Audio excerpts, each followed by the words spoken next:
आणि मला आनंद आहे, महाराष्ट्राच्या जनतेने 3 वेळा, एकदा नाही 3 वेळा भारतीय जनता पक्षाला 100 पेक्षा जास्त जागा या ठिकाणी दिल्या। गेल्या 30 वर्षाच्या महाराष्ट्राच्या इतिहासामध्ये 100 पेक्षा जास्त जागा मिळवणारा एकमेव पक्ष कुठला असेल तर तो तुमचा आणि माझा भारतीय जनता पक्ष आहे। आणि म्हणून आज आपण खरं म्हणजे ज्या प्रकारचा विजय या ठिकाणी प्राप्त केलाय, आपण पाहतो G20 असतं, G7 असतं, तसं भारतीय जनता पक्षाचं G6 तयार झालाय।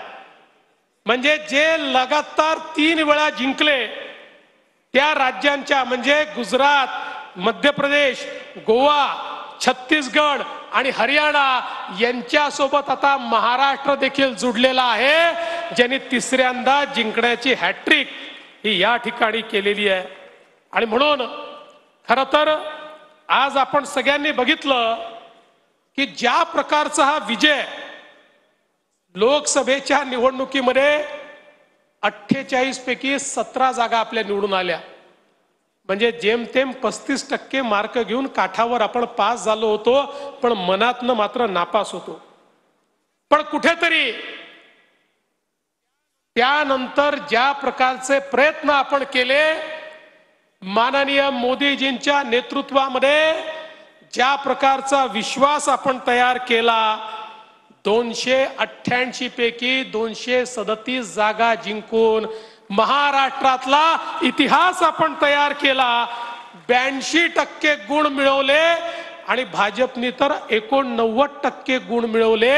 मेरिट मध्ये भाजप या ठिकाणी पास झाला।